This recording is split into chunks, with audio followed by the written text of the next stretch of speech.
What's up, everybody? Welcome to another edition of Chop, the Guillotine League's podcast, brought to you by Mike's Harder. My name is Marcas Grant, and we are trudging along very merrily toward the start of the NFL and the fantasy football season. So here to talk to you more about getting you ready for that Guillotine life. I'm so excited to hear back from so many of you who have watched and listened and enjoyed the show so far. So we're just going to keep it rolling all the way through the rest of the football season. But as always, joined by my friend and co-conspirator, the one and only Tipp Major. Tipp, how are we feeling on this Thursday?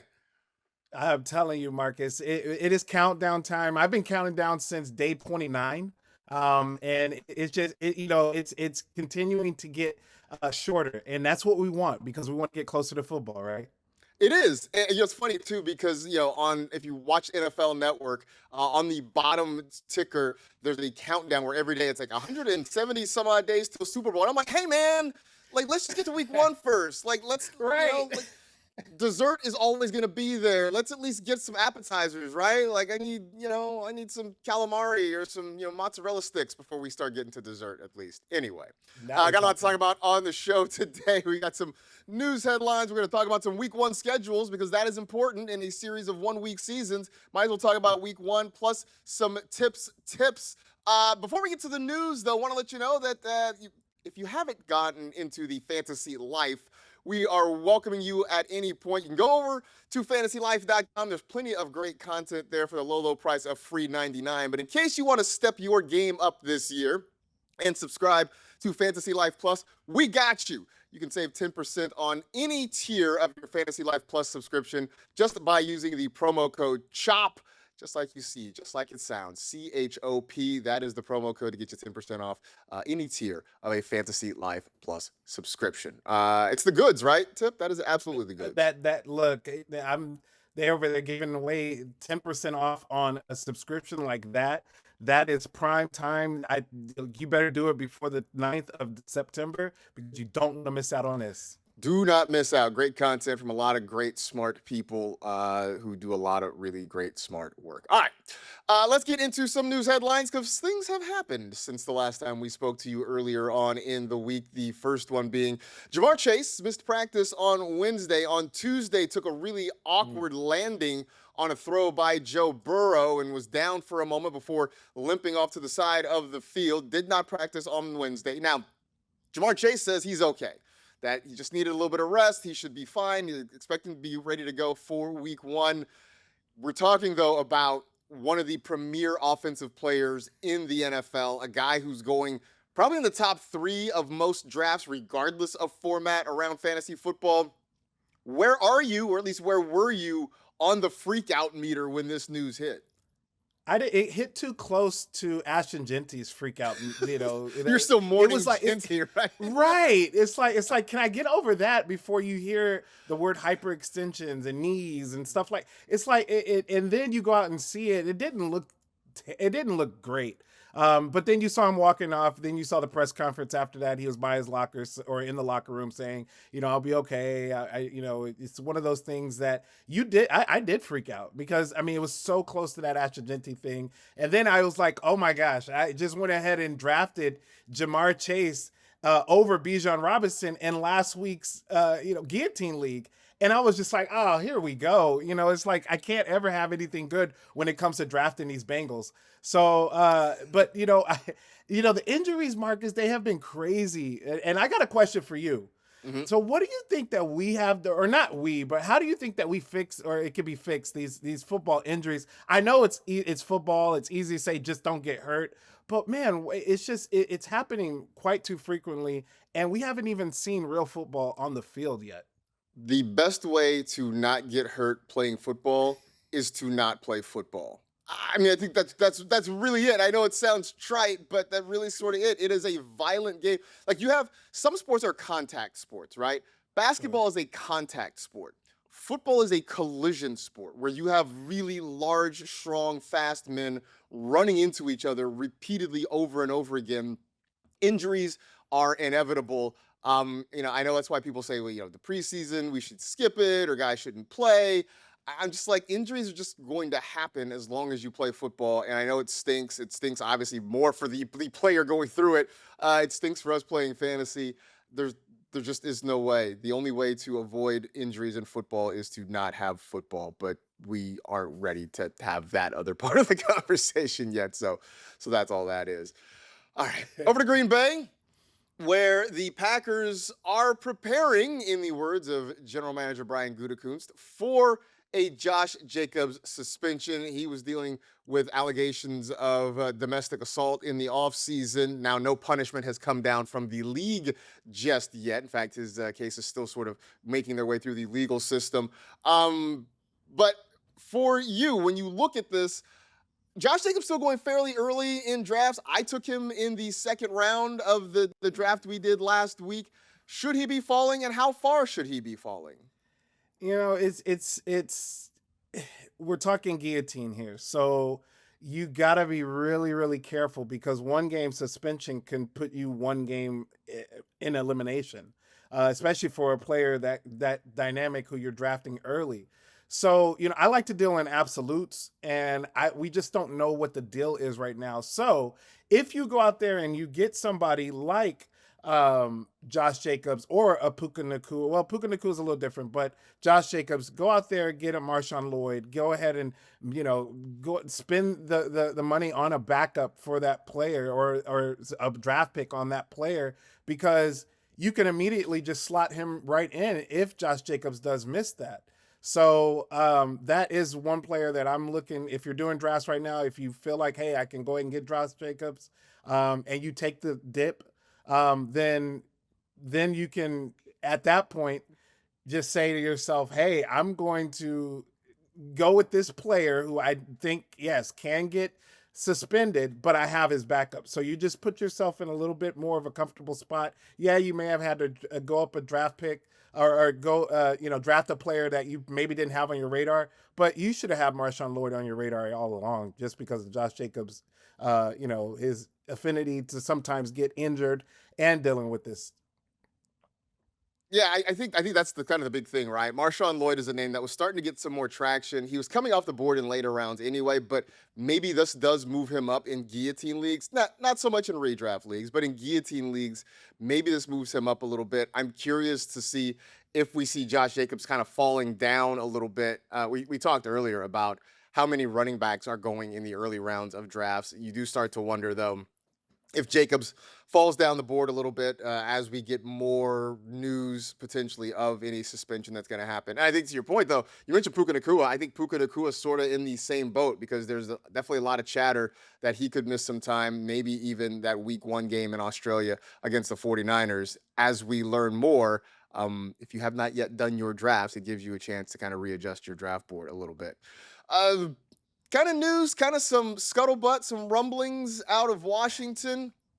Reporters saying that the Commanders' offensive line looked, quote, inoperable during a joint practice with the Ravens. Jaden Daniels, you okay, man? Is it going to be all right for Jaden Daniels? You know, I wondered the same thing on this one, Marcus. And this is one of the reasons why I just haven't been in on Jaden Daniels. It was the injury situation last year. A lot of just injuries I feel like that could have been avoided, because of him running around, because of the offensive line issues. And then you partner that up, you have offensive line issues again, and there's no Laramie Tunsil. You got to remember that. And then I really wasn't happy with some of the weapons they gave. They just gave him Stephon Diggs. Yes, I think it was going to be Brandon Ayuk until he started running his mouth.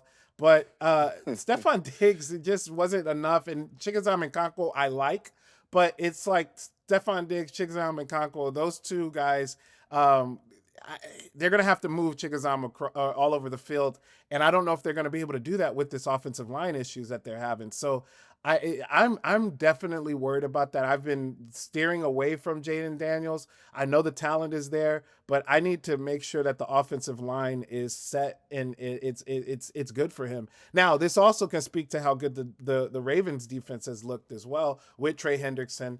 So that's something to also look at. Yeah, I haven't really drafted Jaden Daniels. I don't know, something about it, either the draft price or I can't put my finger on, just something about it didn't seem quite right. But I was drafting Terry McLaurin. I was hoping for a scary Terry bounce back, and this makes me concerned. If the offensive line is, as they say, inoperable, that is going to impact the quarterback, which downstream is going to impact the wide receivers. So this is making me a little bit uncertain about where I have drafted McLaurin and the amount of McLaurin I have drafted throughout the summer. So we'll see how this goes. Hopefully things get a little bit better. Over to Arizona. James Conner is progressing from his injury situation, but is still uncertain for week one. Throw in the fact that Jeremiah Love is still dealing with a bit of an injury as well, and they're not sure about his status for week one. Could it be that we're not currently high enough on Tyler Algier? Yeah, I think that we are not high enough on him. So I don't think so. I think this is one of those situations where, yes, they added him this offseason, then immediately bring in Jeremiah Love in the draft. Now there's no Trey Benson. He's been waived. So there's possibly no Love in week one. And with Connor being uncertain, this is one of those situations where at one point in the offseason, we were like, who is it going to be? And now we are just seeing that Tyler Algier is just there. He's like, hey, I'm ready to take the rock and do some damage in week one. And he might be that guy. I drafted him in our Guillotine League. I'm happy that I got him, especially early in the season, because that's when I think you can capitalize on Tyler Algier, because eventually Jeremiah Love will come back. We don't know about the Connor situation, but they will get Jeremiah Love back, and once they do, it's going to be more of a timeshare. So we have to be concerned on that. But I still say, in the 6th round where I got Tyler Algier, or in the 7th round, I would pay up a little bit, just a little bit, maybe not to the 5th, but I would definitely go up to the 6th round, even in a Guillotine League, because remember, it's 18 teams, just because you could have yourself a healthy bell cow with a fantasy offense that can be high powered at times with Jakobi Brissett. I know I said it, with Jakobi Brissett out there. So yeah, I think this could be a good situation for Tyler Algier. I do think, at least in Guillotine leagues, he should move up, at least a round or so, just because, as you mentioned, he could be the guy, at least in week one. And if you are trying to get out of the gates quickly, he's an option that maybe people aren't thinking about, that is going to fall a few rounds, and you could get yourself at least through the first week, and then you can sort of figure things out from there. I do think with the situation with a couple of running backs not being there, there's a real big opening for Tyler Algier. Now, I think midway through the season, this could get a little bit messy because, as you mentioned, Love will be back. I think Connor will be back, and he's going to get some touches. This could turn into a really weird three-headed monster situation that you might not want any parts of. But at least in the short term, it could be pretty good there. All right. There are more preseason games this week. This is the final week of the preseason, and I don't know how many stars we're really going to see, but there are some things to kind of keep an eye on, which brings up an interesting note, because some unfortunate news out of New York. Giants wide receiver Calvin Austin III tore his ACL in practice. He is going to miss the season. Then throw in the fact that maybe a little bit of a feel-good story. Odell Beckham Jr. made a one-handed catch at practice. Now, this wasn't like the catch, the one that launched him into superstardom and put OBJ on the map, but, just kind of reminding us of what once was for the former Giants superstar. But from a serious standpoint, right? No Austin, who is expected to take a big role, kind of replace Wan'Dale Robinson in that offense. Them bringing back Odell Beckham Jr., a handful of other guys there. We know Malik Neighbors is going to go fairly early in most drafts, but after that, is there a Giants wide receiver you feel comfortable targeting? I'm going to start with a song. Reunited, and it feels so good. Didn't think Peaches and Herb were making it to the show today. Didn't think it was going to happen today. They absolutely will. And you know what? Absolutely. You know why I did that reunited? Because Darnell Mooney has reunited with Matt Nagy again. And I don't think a lot of people are talking about it. Yes, because you talked about Calvin Austin and his role that was going to be on the offense. Odell Beckham, especially with him making those one-handed catches, just him being back in New York alone, that's a story in of itself. Malik Neighbors, his return back to the field, Cam Scatterboo and what Cam Scatterboo does.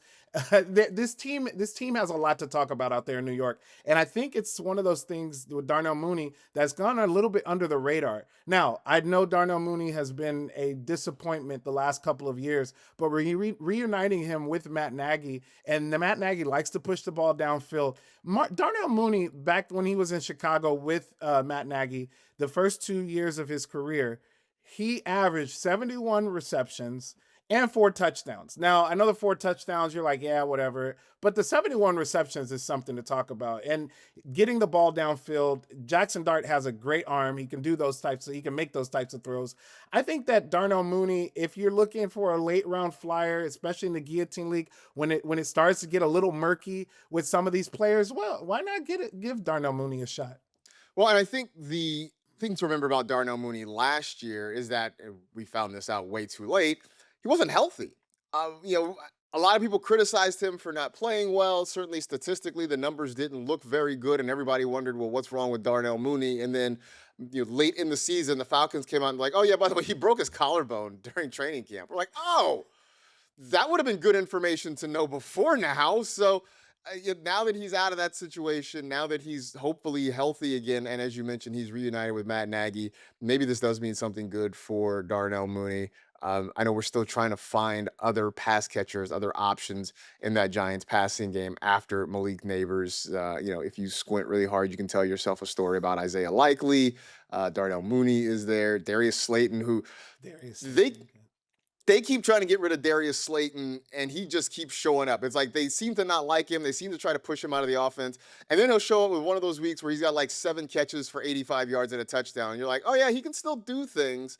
So we'll see what happens in that situation there. But that does get us to some position battles that we are watching. Now, granted, none of these are probably going to be solved after this weekend is over, but they're ones that we're at least keeping an eye on and trying to get some answers for as we get into the fantasy season. So if there is a position battle on a particular team that you're keeping an eye on, what would it be? Yeah, it's running back, and we're gonna stay in New York. It's the Giants with their running back situation. We talked about the Cardinals, and in off season we were like, who was it going to be? There's just so many guys in that room, and the same thing with the Giants. Now that them adding Najee Harris to the mix, and Tyrone Tracy doing his best, not answering his phone when you call him, and getting Jackson Dart blown up. So it's one of those situations where now who do we trust? Where do we go?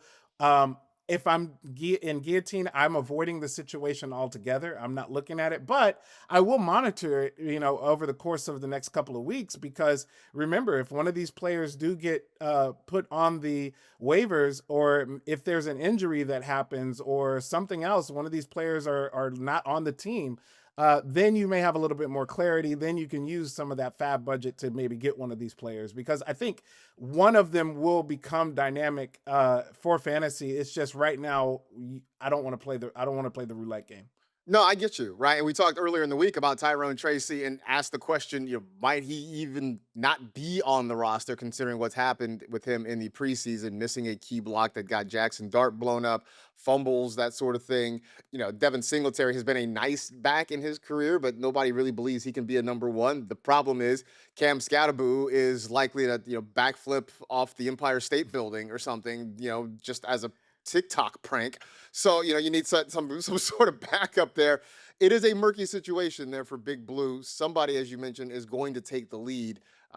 We'll see who it is. I mean, Scatterboo seems like the obvious answer, but the question is, can he sustain for 17 games? We are going to find out. I need you to put on some earmuffs, Tip, for just a second, because I'm gonna talk about the Raiders. When I watch the Raiders and they throw it to not Brock Bowers, I always ask myself, why didn't they throw it to Brock Bowers?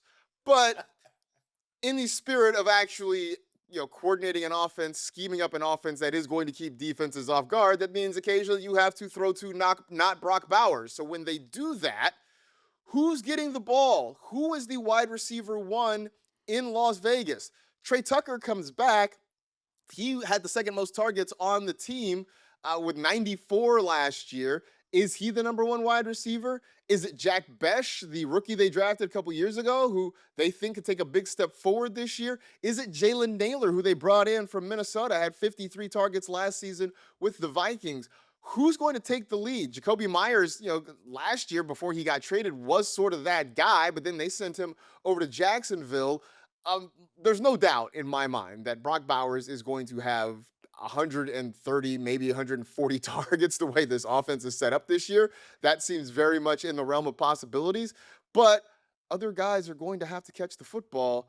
I mean, Tip, you watch this team, you follow them closely. Who is the wide receiver one in Vegas? It's a situation that is very up in the air right now. And even Clint Kubiak had a statement that he made that he feels like the wide receiver room took a step back. I'm paraphrasing, but he felt like they took a step back after that that preseason game against, man, I'm already wishing it. I'm already wishing the playoffs. But no, look, but that preseason game against the Texans, and I think that was in a direct lining of the play. The play was very bad, and Fernando Mendoza, you have to look at him as well. But those players like Jack Besh that we're hoping to step up, Jalen Naylor, with his familiarity with the offense and with Kirk Cousins, he's not really doing it. So I do think it is Trey Tucker. I just need him to stay healthy. A lot of things have been said, good things have been said about him from Clint Kubiak. He talked a lot about trust with Trey Tucker. He talked about how fast he is, and of course he is fast. And he talked about how he's gained some strength over the offseason. So I think that they're gearing up for Trey Tucker. But I mean, like you said, the number one option in this offense from the passing standpoint is Brock Bowers. So you can say, hey, he could be the wide receiver one in this offense as of right now, and that could be the case. But I think Trey Tucker will be the one to emerge as long as he stays healthy. I mean, Brock Bowers deserves two paychecks. If he's going to be the tight end one and the wide receiver one in Las Vegas, he should get a second paycheck. Or I don't know, all the other wide receivers put some money in a tip jar that just goes to Brock Bowers at the end of the week or something. I don't know. Anybody else? Any other position group somewhere else that you're keeping an eye on right now? Yeah, it's Green Bay. They had a lot of changes this offseason. That was wide receiver Mart. That was everybody. They had all the wide receivers right now. Some of them were good wide receivers, but some of them just didn't get the opportunity. And some of them would get injured. So now I think with this wide receiver room, I'm really intrigued about Christian Watson, Matthew Golden, and Jaden Reed. I think that all three of them, and if you've listened to other people talk about, you've heard some people say something about Christian Watson, you've heard other people talk about Matthew Golden, and now you've heard some rumblings about Jaden Reed. So one of these guys is going to emerge, if not possibly two, but that's going to be good for Jordan Love. But I'm just curious, who is going to be the de facto number one now that they've got rid of Dontavian Wicks, now that they've got rid of Romeo Dobbs? Who's going to be that one of those three guys is going to hit? My guess is they're going to try to, lean on Christian Watson because they paid him, and they're also going to lean on the draft capital that they used on Matthew Golden. But I could also see a situation where Jaden Reed's, what do you call him, Debo? What do you call him, Dairyland Debo? Yeah. Mm-hmm. There you go. It's like you see one of those situations with him too, where he can, just pop off, over a course of a few weeks. So I'm just looking for some consistency there. For Guillotine, that was another team I stayed away from, or a room that I stayed away from, because it's one of those things I want to wait and see. Yeah, at this point, I'm pretty much Christian Watson or nothing in that offense. I told you how I feel. I'm sort of out on the Jaden Reed experience because it's never lived up to what we wanted it to live up to. Matthew Golden, as much as we tried to make him a thing, at least in the preseason last year, right? Because the Packers finally spent the first round pick on a wide receiver. Hooray! And he really just was the invisible man for much of the year. And people who are much smarter about wide receiver predictive stats than I am sort of looked at what he did last year and said that it's not impossible. The book is not officially closed on Matthew Golden, but based on what he did as a rookie, it is a long uphill climb for him to get to where we would want him to be a really fantasy relevant wide receiver. So I'm in on Christian Watson. Everybody else, I'm gonna let you deal with that problem. I'm not gonna be a part of that headache. I'm washing my hands of it. I'm done. Um, One thing that I'm maybe ready to walk away from, but I'm still trying to turn it over like a Rubik's cube, is the Steelers running back room. Mm. Because for years, Jalen Warren was kind of the dude that I was drafting because whoever the other running back was, Jalen Warren, I always felt like could have similar production at a much better draft price. And so that was kind of where I was going. Now, at least on paper, Jalen Warren is the running back one in Pittsburgh with Rico Dowdle behind him. And look, no running back is better than Rico Dowdle. Just ask Rico Dowdle. He'll be the first to tell you that. I don't know that I subscribe to that theory, but I do subscribe to the idea that he could really push Jalen Warren for opportunities, that he could get touches, he could catch the ball out of the backfield. We saw him have some really good games last year. But I'm not as excited overall about the Steelers offense to really invest highly in either one of these guys. But I do want to know, how does this thing break down? What is the split? Oh, by the way, there's Caleb Johnson, who they drafted a couple years ago. He did have that really horrible mistake on a kickoff return, and then they basically buried him under the stadium for much of the season. But there's certainly a chance that he could kind of fight his way out and maybe get some opportunities. I don't know. This whole thing looks ugly. Tip, I've generally stayed away from these Steelers altogether in drafts. But, can you paint me a picture that there's one of these running backs that maybe pops this year? And then you take into the fact that Rico Dowdle and or Mike McCarthy do have a little bit of a history going back to Dallas, and I mean Rico Dowdle had a really good season with Mike McCarthy as well. So it's a lot of question marks. I tend to think that Aaron Rodgers will still want to throw the ball to his running backs, right? And in that case, Rico Dowdle can catch the ball, but Jalen Warren can, I think, catch the ball just that much better. And you see what Kenneth Gainwell did last year with leading the team in receptions as a running back. So I could see where it could be Jalen Warren this year. I felt like Jalen Warren and or Kenneth Gainwell got in Jalen Warren's way last year. Rico Dowdle, use him to run the ball, and then when you get into situations, or if you're far behind, get Jalen Warren in there, and possibly get some points for him getting pass catches. Again, it's guillotine. It's one of those situations. I agree with you, Marcus. I think you're going to want to stay away from it because we just don't know right now. But if there is a running back that I would pick out of this group right now for week one, if I just had to take the chance to do it, it would be Warren, just because I think there might be some pass catching opportunities for him. This feels like one of those backfields or one of those offenses in general that you're not going to be excited about drafting. But in guillotine leagues, once we get a few weeks down the road and we get a better sense of how it operates, then I think you can start making some decisions and maybe plucking some of those guys off the waiver wire as they become available.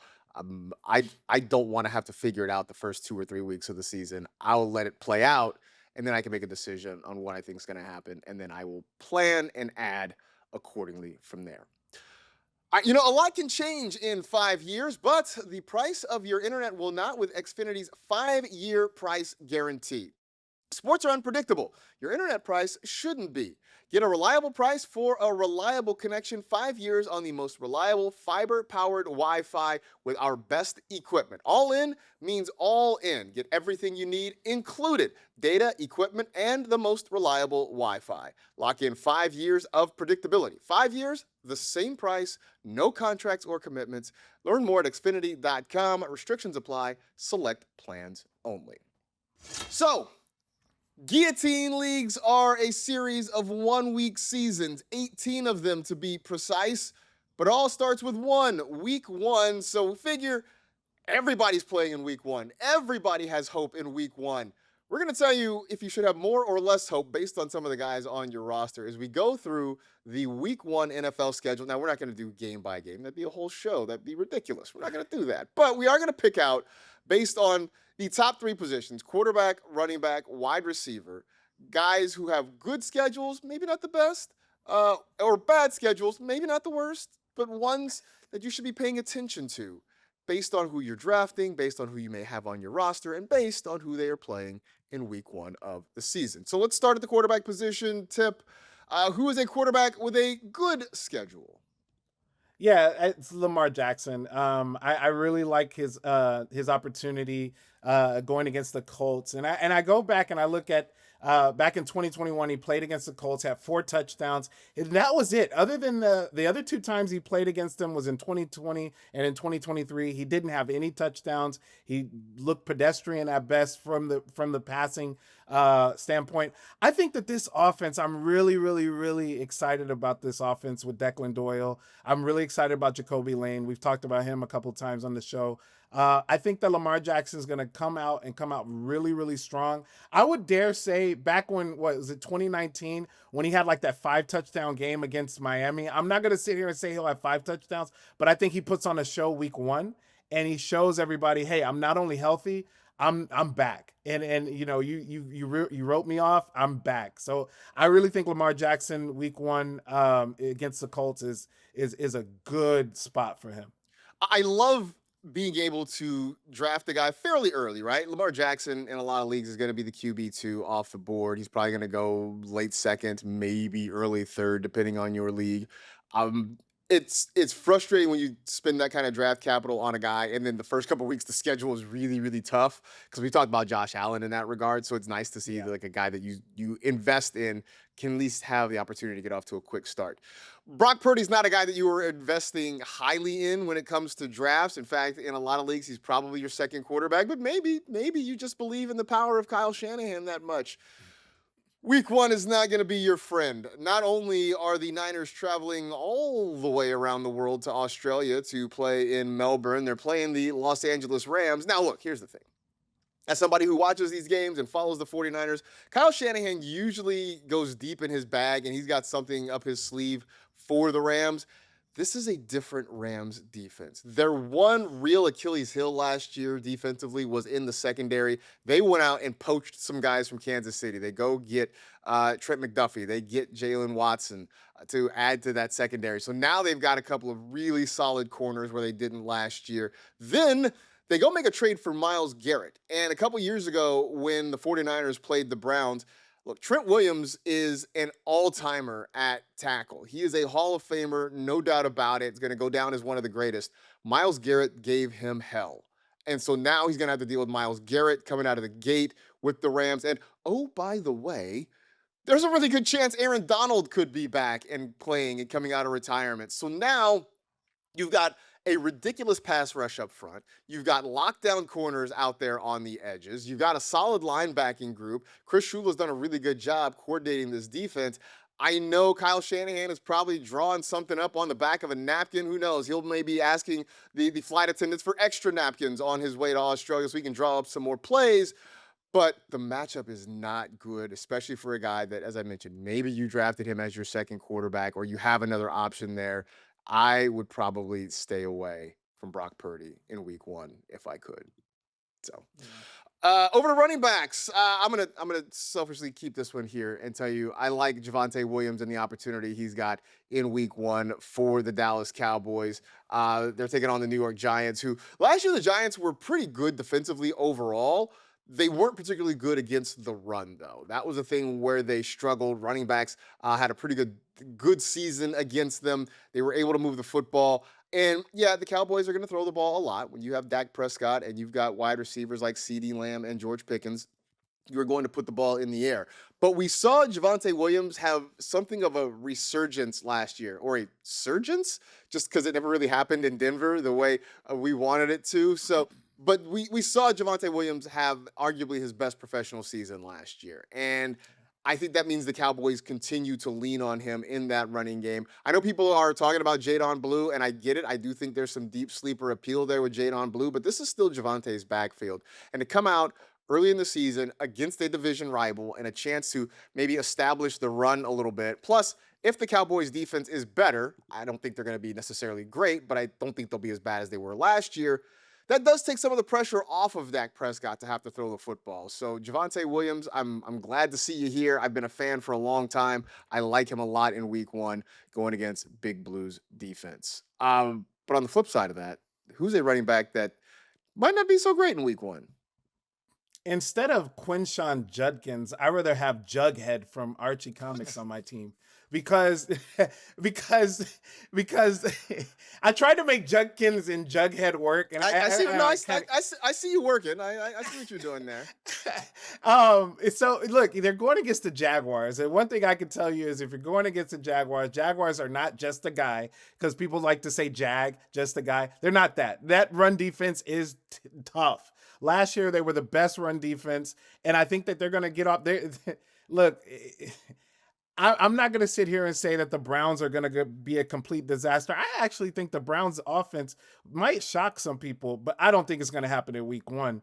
And I definitely don't think Quinshon Judkins will be doing anything week 1 against that defense. And you got the Deshaun Watson factor. So now you got a hungry defense who wants to prove more, that they can do more. The boxes are gonna be so stacked. They're gonna be like they're gonna dare these rookie wide receivers and Jared Jeudy to do some work in there. It's gonna be really, really, really tough for Quinshon Judkins week 1.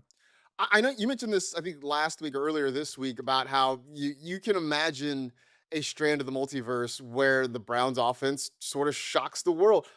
I don't know, shocks the world might be a little too strong, but outperforms expectations, right? Because I feel like our expectations for the Browns offense is below the floor at this point. How much does it worry you? You sort of touched on it, that basically if I'm an opposing defense, I'm gonna put like 8 guys in the box and be like, all right, Deshaun, we dare you to throw the ball more than 7 yards down the field.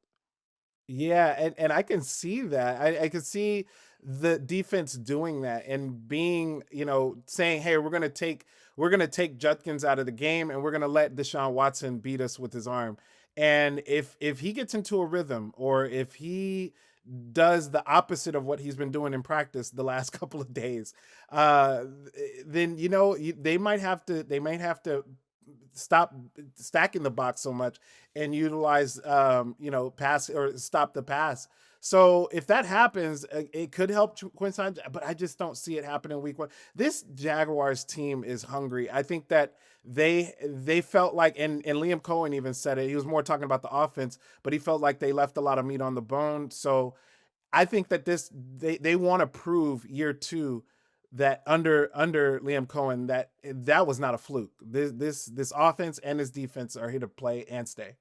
I know this is not necessarily part of the conversation, but you talked about the Jaguars offense. I'm curious because Trevor Lawrence is a guy I haven't really been able to figure out. Yeah.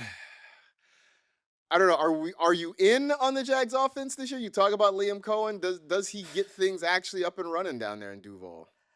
It's funny, Marcus. I'm in on the offense, but from a fantasy standpoint, I want to wait and see. But I am in on the offense. I think that Liam Cohen calls a really good game. I think he does a great job with his schemes, and so I do think that there is an opportunity. I think Travis Etienne not being there is going to be a little bit bigger loss than what they think at first, because Tootin, yes, he can run really fast. He's dynamic. Chris Rodriguez, he can run through a brick wall if you need him to, especially going back to with his college coach. But I still think that they are a missing element in that run game piece. So I'm curious to see that run game. And that run game, we know if the run game comes through, then that's just going to help Trevor Lawrence even more. But I still at a wait and see approach for fantasy with this offense. Yeah, no, I feel you on that one. I haven't been able to really figure it out. Everybody seems kind of excited about certain pieces, and I'm kind of like, I think it's fine. I don't know. I haven't really been there yet. Let's get back to what we were talking about though. Looking at the week 1 schedules, over to wide receivers. Who's a guy you think could get out of the gate quickly? Yeah, Garrett Wilson. We talked about Geno Smith and the possible upside just a show or two ago, and I really like I like the opening matchup for them against the Titans. Now, remember, this is going to be a big emotional game for the Titans. This is going to be the Chris Johnson CJ2K Oh game. yeah. They're going to put him in the Ring of Honor. So they're in Nashville. So that's going to be big. It's going to be an emotional game. I think both teams are going to try to put some points on the board. because Cam Ward hasn't been playing well, but Geno Smith has been playing lights out. I think he's been doing the best that he could do, coming from a situation he did last year with the Raiders, and now going into a brand new offense, and with Frank Wright, who's gonna be a balanced attack. But I love Garrett Wilson, man. I think that he has some really high upside. Last season, and when you talk about week one, you have to go. The only thing you can really go off, you can go off some preseason moves or some preseason games. You can go off of those things, additions to the team. But I will say this: last year, the last game that we saw the Tennessee Titans defense, particularly that secondary, they gave up 3 touchdowns to the aforementioned Trevor Lawrence. So I think that, look, Geno Smith, they got an extra week to think about this. They got an extra week to say, hey, we can go out there. I know it's going to be an emotional game, but we can go out there and take one on the road. I think that Garrett Wilson's going to be locked in, and Geno Smith's going to be locked into Garrett Wilson.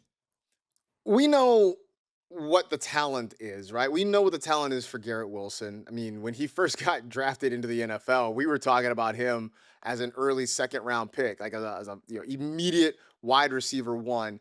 That's never quite happened. It's never totally been his fault. I mean, they've had some really bad quarterback play there. Even when they brought in Aaron Rodgers, that first year he immediately tore his Achilles. Then the next year looked like a guy who was playing on a previously torn Achilles.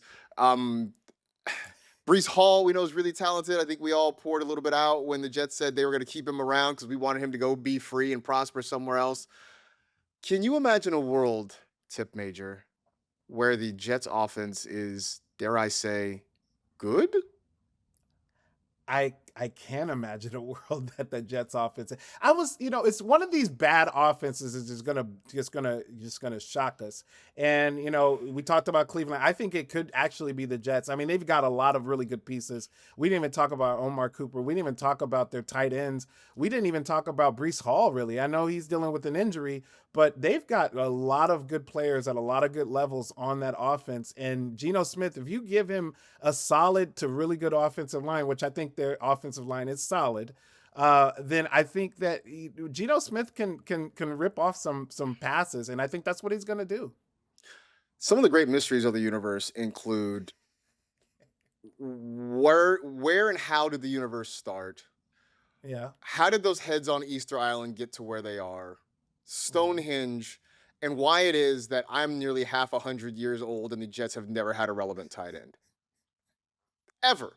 Like, it's almost like somebody didn't tell the organization that, hey, you can actually field a good tight end. Like, that's not against the rules. You can do that. This organization has punted on that position my entire life. Now, I say that like I'm intrigued by Kenyon Sadiq. Was an athletic testing monster at the combine. We'll see if that actually translates into anything, because that doesn't always mean anything. But man, Jets tight ends, it's just been a consistent black hole forever and ever and ever. Talking about tight end, or rather wide receivers, I should say, that don't have a great start to the season. Terry McLaurin. And we talked about the Commanders earlier in the show, and that the offensive line looked really bad. Inoperable was the word that was used. And how that does have knock-on effects for the wide receiver. So that is already in play. Then you throw in that they have to start the season on the road against the Philadelphia Eagles, who can absolutely get after the quarterback with the guys they have up front, Jalen Carter and those guys up there. They also have some really good players on the back end there in that secondary.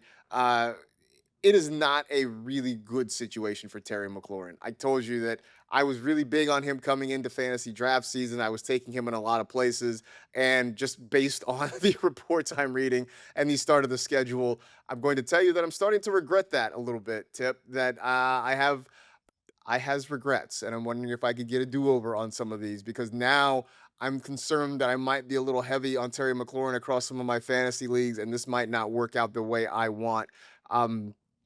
Will we ever get to see Terry truly prosper? It felt like they had a quarterback after Jaden Daniels' rookie year. It's like, okay, well, he's got the quarterback. It's going to be there. But now if they don't have the offensive line, it just is anything ever going to work out for Scary Terry? I think it's gonna be okay. I think it's gonna be okay. The reason I think it's gonna be okay is because Jaden Daniels the one way he can help that offensive line. Now I know that they've been talking about playing under center more, but if it doesn't work, it just doesn't work. So another way you can just get him out there. Hopefully he doesn't take any hits, and hopefully he can get the ball to Terry McLaurin on off script plays, because there is a connection.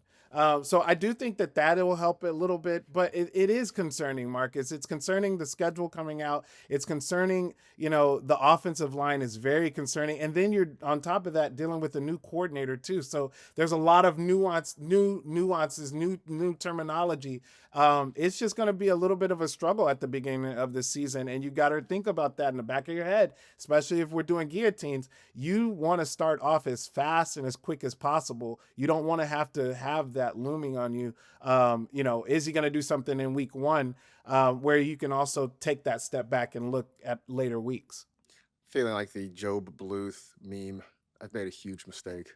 Like I think this one might be blowing up in my face. We'll see. We're gonna ride it out. We'll see what happens. But this might not go the way I'm hoping it's gonna go. We'll find out. All right. As we get ready to wrap this show up, of course, we're gonna do a little better living through drafting, because that's how this whole thing works, right? We draft a team, we put the lineups out, we see what happens. But as we have been drafting for the last month or so, probably longer in some cases, you start to learn things, you start to see things that happen in drafts, and you hopefully are able to take those lessons to heart and get a little bit better the next time. As our old pal Ian Harditz likes to say, you watch tape, try to get better for next week. That gets us to another round of tips. And we did this on one of the first episodes of our show, where you kind of gave people the groundwork, the basic fundamentals of drafting a Guillotine League team. Now that we've been doing this for a while, you got 5 tips for helping people get better and maybe improve upon where they were, say, a few weeks ago. So what is tip number 1, now that you've had some time to kind of dive into this sort of thing?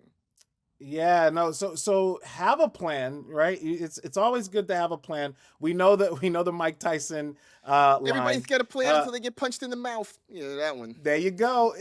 So definitely have that plan, but be adaptable to that plan. And what I mean by that, I'll give you a great example. Ashton Genty, the whole thing about if you were drafting on Sunday, and there were several people where there was even people that you may have saw on social media who drafted Ashton Genty as their first pick, and then a couple of moments later he gets that news. So you got to be adaptable to that. And what does that adaptability mean? It means, okay, I got a banged up a running back that we know nothing about. Well, now I got to go up a couple rounds and get his backup and figure that out. So you always have to be adaptable, and then also being adaptable while watching the board too. I'm a big proponent of watching the draft board, especially if you're at a live draft and you actually have a draft board in front of you where you're putting those stickers or magnets of those players on there. So I'm always going to be adaptable, watching the draft as well, or the draft board. And what I mean by that too, I'm going to give you another little side part to tip number 1 is when you're looking at that board, play some defense. It's okay to play defense. If you're next to a player who has 2 running backs and your guys are around 14, well, you start picking another running back, so that way you can put them on a little bit more ice. So that way, like, now they're like, oh man, okay, I didn't think this through. So you do those types of things because that will set you up, maybe not in Guillotine for trades, but in other leagues, it'll set you up for trades, but it's also taking away from opponents that you may eventually play. And I would definitely look at whoever you're playing in week 1. So whoever you're playing, if you know the schedule and you play and you know you're going to play in week 1, if you know that, then yes, definitely, hey, you know what you got to do to stop them and get more points than them. It's the Bruce Lee. Be water, my friend. Just be able to kind of move wherever you can, and I think that's really important. And you talk about, especially with the ever-changing news landscape, I always think it's important if you can keep a Twitter window open or some kind of social media to kind of get news updates, right? Because look, how many people drafted Andrew Luck only to have him retire several minutes later? I know multiple people that it happened to. Always good to kind of know these sorts of things when and where you can. All right, what is tip number 2? Yeah, pay a close attention to these soft tissue injuries that can linger. I'm talking about calf strains. I'm talking hamstrings, core muscles, groin injuries. if you are in a draft and you have a little bit of time, double check, because a lot of people are doing slow drafts. Double check on those players. Double check on their recent news and their history of what you know. They're not going to always divulge everything, but you can at least see what the timeline is on some of these players. Is it something that you want to just stay away from because it could be a lingering injury, which I tend to think about, and tend to also say, hey, well, maybe if I know that he has a lingering injury, maybe some other people, especially if you're in a savvy league, maybe they know as well. Well, okay, I'll pick somebody who I know is healthy, and then go back in another round, pick that player that I was looking at just because he's a little injured. Yeah, I mean, it's the thing that in redraft leagues, you can sort of abide. Hey, man, if this guy's going to be down for a couple of weeks, I can battle through and I can still be okay. Not having that guy in the first couple of weeks of your Guillotine League season could spell the end. The dreaded high ankle sprain that just hangs around for a while is no good for you. Hit us with tip number 3, please. Yeah, and this one's easy. This one, I mean, it's kind of basic, but I just want to reiterate it. Target high-powered offenses. I mean, we talked a lot about the Jets. We talked a lot about the Browns, and they have some good fantasy pieces. But we really got to target teams like the Dallas Cowboys, the teams like the Cincinnati Bengals, the LA Rams. Like, these are teams that you really want to target their top players or their main players. And you will have to spend up a little bit for them, but don't, you invest in these high powered offenses, because that's exactly what they're going to do, is put up points. And anytime they put up points, you're going to put up points. It is a simple philosophy, right? Just draft good players. That is the goal for this whole thing. You're gonna find more good players on good offenses. That's how they become good offenses, because they have good players. I know this sounds like circular logic, but really, that is the core of what it is that we do here, not just on this show, but on this game as well. Tip number 4 is. Listen to these coaches, but don't listen to these coaches.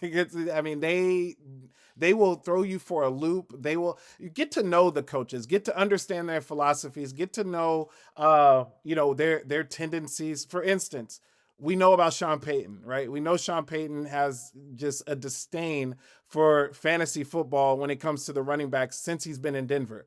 And since he's been there, we just can't put our finger on it. Well, know that. So if you hear on a press conference where he's really talking up a running back one week, or maybe talking down a running back one week, like, just know that he's just doing that to talk. It's you can't read into it. You've got to watch what you're seeing on the film, or look at what you're seeing on the at the end of when the games are over.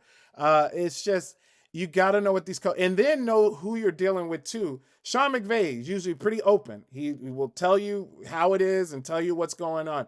Dan Campbell, kind of the same way. Clint Kubiak, I'll tell you what, I like Clint Kubiak. I like what he's about. He is about being a leader, and he is about, setting an example and being respectful and respect amongst the men. But he's not going to sit there and go on and on about a injury. He's not going to sit there and give you a bunch of details about the injury. He's just going to see, well, we'll just wait and see, or hopefully, or just, he's going to give you those little vague answers that is going to get on your nerves, but you now know that that's how that person is. So know the coaches and listen to them, but don't listen to them too, because these guys will lie straight to the cameras and right into our faces. My pal Cynthia Freeland very lovingly, but truthfully, jokingly, refers to Kyle Shanahan as a lying liar who lies. So just something kind of take that into account. And he ain't lying. There's a really good social media account called Coach Speak Index. You should go find them. They put up pictures, they put up video clips of coaches at press conferences, and they try to decipher what they mean. But it is interesting to watch how coaches talk about players versus how they use players. You can often quickly find out whether or not the team likes a player as much as you do, because sometimes those two things don't match up. Finally, what is tip number 5? Jakobi Lane is a thing. Like, I'm telling you guys this, and look for those. Oh, sorry. I got there you go. Fight on, Marcas. Fight on. Continue. Don't mind me. So look for the impact players, or look for these impact rookies. These guys who you can get later on in your draft rounds. Now you're not going to really do this with a Carnell Tate, or maybe even if Jordan Tyson was healthy, somebody like that. But you definitely would look at Jakobi Lane and say, look, I think this guy could be an impact. He's been going later in rounds. I'll even go up a couple of rounds just because I believe in it. And I think that when you do that, when you look for some of these diamond in the rough players, you will reap the benefits time after time after time. There's always, every year, there's these, whether it be a rookie, whether it be players that come out of nowhere. Pay attention to that, man. Pay attention to what's going on in the practices. Pay attention to what's going on in preseason. Pay attention to what these reporters are talking about, what these coaches may be saying about this player. And one thing I like to do is I like to pay attention to how the players interact with other players. And we talked about it. We showed it on here where Jakobi Lane had this really nice catch on the sideline, and his teammates, some of those veterans, ran up to him and dabbed him up, high five, chest bumps, all sorts of crazy stuff. And that tells me, man, this kid is making an impact. Like it's already a team, but he's really showing them when they're going up to him. So take a look and make sure you pay attention to things like that. For sure. Sometimes preseason and training camp doesn't mean anything. Sometimes it means everything, and it is worth trying to figure out which is which for certain guys. But when you hear about a guy over and over again, then chances are there probably is some fire to go along with that smoke. This show, hopefully this episode was fire and you guys enjoyed it. Remember, if you want 10% off a Fantasy Life Plus subscription, you can go to fantasylife.com. Again, a lot of the content is for the low price of free, but if you go and use the promo code CHOP between now and September 9th, you can get 10% off any tier of a Fantasy Life Plus subscription. So there you go. That'll do it, though, for this episode of CHOP. Thanks to our man Mick for production assistance. In the meantime, for everybody else, easy for me to say, stay happy, safe, and healthy, do good, and live well. Enjoy the final weekend of preseason football. Next time we see guys on the field, it is for real. We will talk to you all next week.